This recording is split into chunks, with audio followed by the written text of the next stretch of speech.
Hello everybody, and welcome to episode 102 of Show Fever. Today we'll be going over Meditations by Marcus Aurelius. Now, I should have to preface beforehand, I'm not a philosopher by no means. I'm just a dude who likes reading philosophy books. Now, this book also doesn't really have a full, linear plot. It's just really just a lot of discussion of certain philosophical ideas and stuff like that. So I'll just kind of be giving my general, breakdown of what I acquired from reading it, kind of what I focused on and stuff like that, and what I thought about the book in general. But yeah, so first here we have the Penguins Classics cover. Now, they only predominantly do these covers for actual philosophy books. Like, I have a collection that has discourses.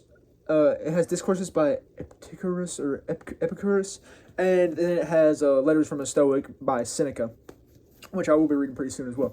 But yeah, this is the cover, light blue cover, Penguins Classics, like I said. You got that pattern right there, very beautiful cover, and then it has a little marker as well. But yeah, so Meditations. It was okay. So Marcus Aurelius, just a brief background. He was a Roman emperor from, I believe, 161 to 180, because he died in 180. But yeah, he was a Roman emperor. He led a little bit after the peak of the Roman Empire, because the Roman Empire peaked in 117, at least land size. But yeah, so this just kind of follows him. He was a Stoic philosopher, so he holds similar ideas to the earlier Grecian Stoic philosophers, or Greeks. So I don't want to say Grecian, but Greek Stoic philosophers. But yeah, so I have actually never read any Stoic philosophy, so this is my first foray into it, and I really enjoyed it. I really loved what I got from this. Because honestly, though Aurelius was a pagan, he believed in the Roman gods and stuff like that, if you just, legit just change the word from God to God, and most of the stuff he's talking about, it can just be a Christian text. So, you just gotta derive it. You just gotta derive from it what you're willing to derive from it. If you're just absolutely, no, I ain't reading that pagan, heathen work, then don't read it. But if you're willing to have an open mind and to interpret it in a way from a Christian idea, or simply to interpret it as it is, because, even as it is, it's great to just, it's great atheistic philosophy. You don't have to believe in any God to believe in the works of this. Or not believe in the works of this, but derive something from this book. It's very open to anyone. Anyone can read it. Anyone can get something from it.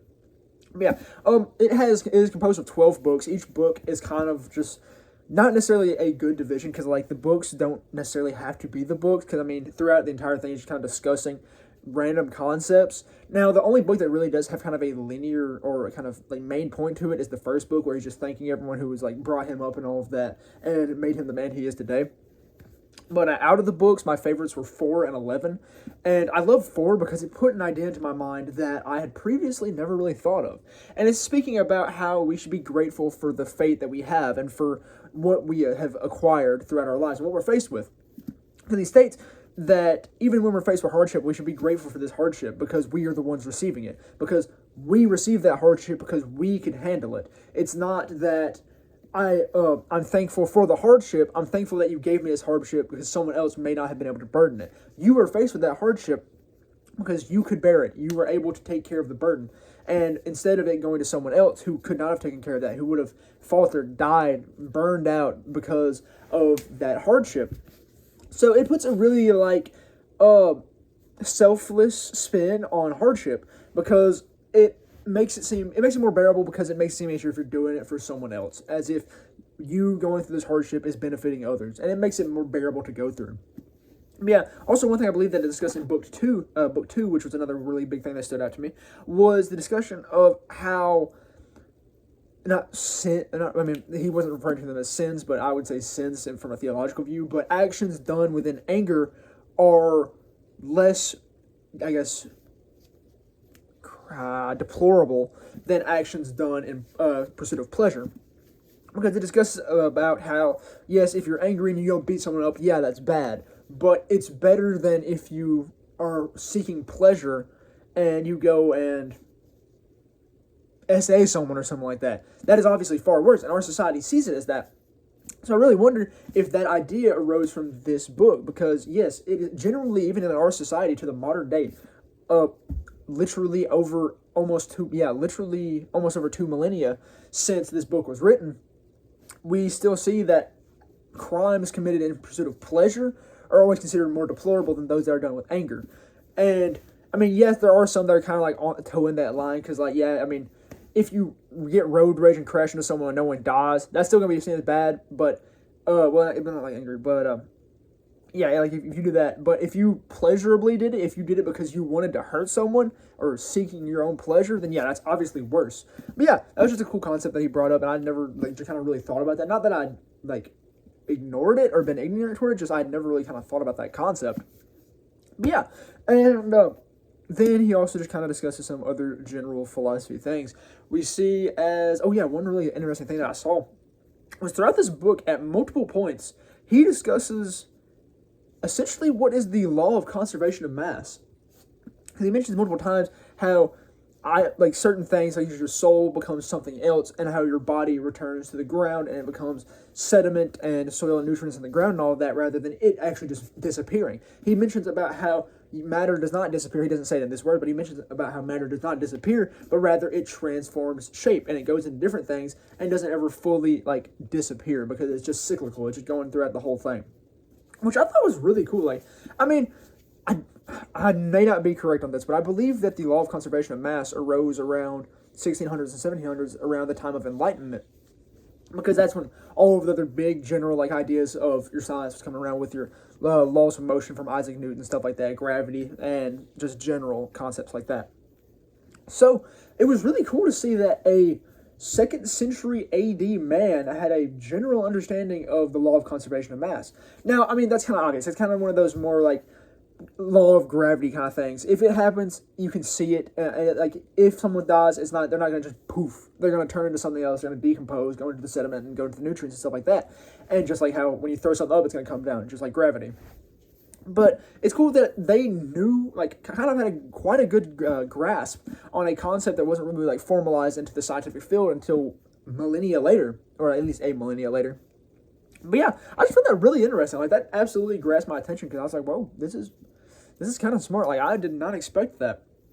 But yeah, it also talks about just other general kind of Stoic philosophy stuff, about how you should not fear death, because, I mean, everyone is going to die, and just kind of discussing things such as, like, living in the moment, how when you are faced with things, no matter what you worry about, you're still going to be living in that moment. Time's still going to pass, so don't waste your time worrying about other things. It's really a big point of this book to emphasize efficacy and efficiency.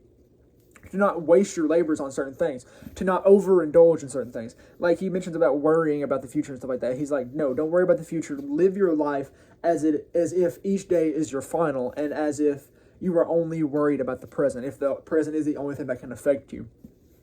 And that was just really cool. He also like promotes generally like good ideas, such as like don't lie, don't steal, don't be just a hoodlum, be a good person, and just focus on being the best you can be morally.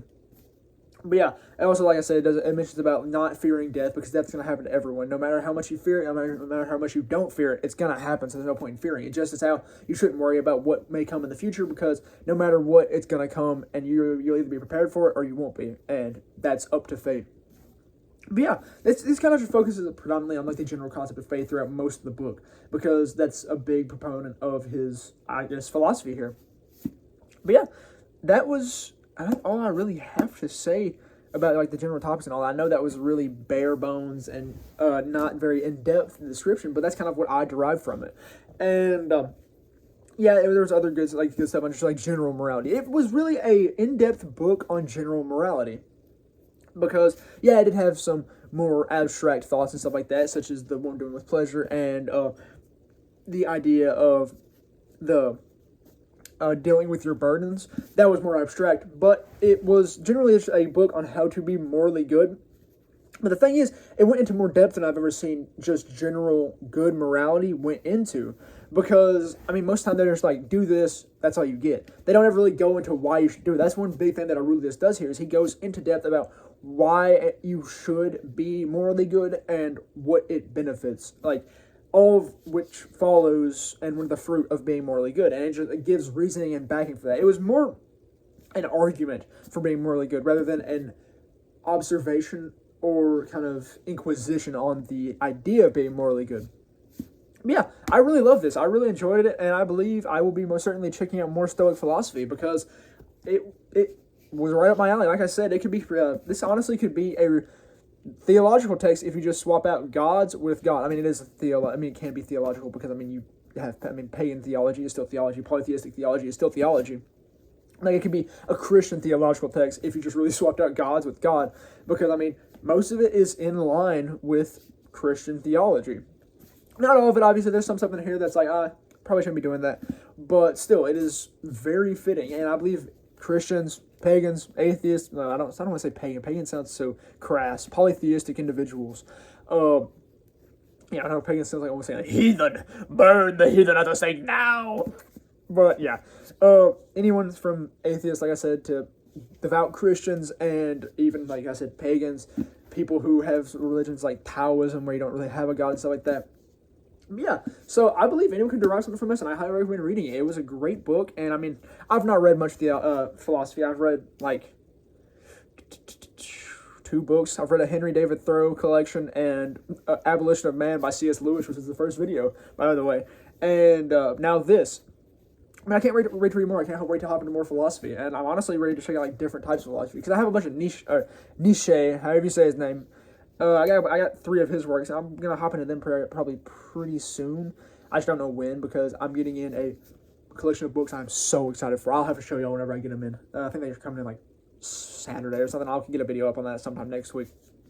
But yeah, so I will be reading more philosophy, and I cannot wait to see what it holds for me and see what different ideas and different perspectives I can get derived from it. But yeah, that's all I really have about Meditations by Marcus Aurelius, and all I really have for episode 102 of Shelf Reviews. So thank you very much for watching.